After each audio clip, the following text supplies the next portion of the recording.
जिथे जन्मलो मी, नमो आर्य भूमी जिथे वाढलो मी, नमो धर्मभूमी जिच्या कामी पडो देह माझा सदा ती नमामी. परमपवित्र माझ्या या मातृभूमीला नमस्कार. सन्माननीय व्यासपीठ व येथे जमलेले माझे रसिक श्रोतृ, मी सोहम केशव पवार आज तुमच्याशी अशा एका महान व्यक्तीबद्दल बोलणार आहे ज्यांचा मला तुम्हाला नाही तर संपूर्ण जगाला अभिमान आहे.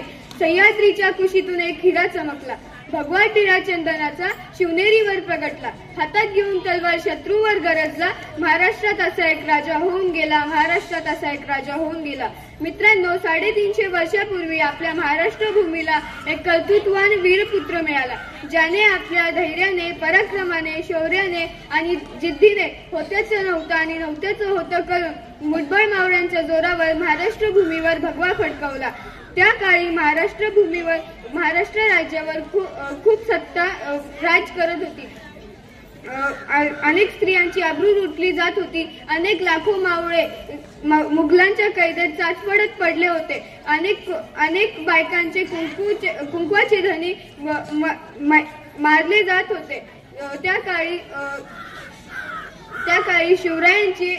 काळी एक जगमगता अंगार पेटण्याची गरजेचं होतं. शेवटी तो काळ आलाच.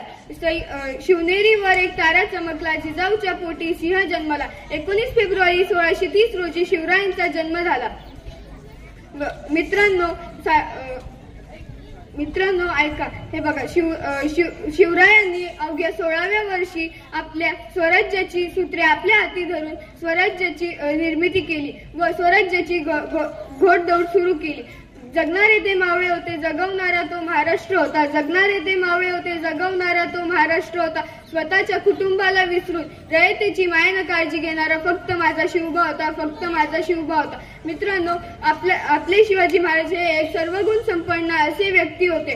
काळ्या कुट्ट अंधारात आपली दिशा ठरवून वाट काढत कितीही संकटे आले तर डगमगून न जाता त्यावर शिताफीनं मात करत आपल्या सहकार्यांच्या मदतीने बलाढ्य शत्रूंशी लढा देत एका पुत्राने गुलामगी नाकारता स्वराज्य निर्माण केले. हवा वेगाने नव्हती, हवेपेक्षा त्याचा वेग जास्त होता. हवा वेगाने नव्हती, हवेपेक्षाही त्याचा वेग जास्त होता. असा जिजाऊचा शिवबा लाखात एक नव्हे तर अख्ख्या जगात एक होता. अशा या थोर महापुरुषाचा जय जयकार तर झालाच पाहिजे. बोला छत्रपती शिवाजी महाराज की जय. भवानी.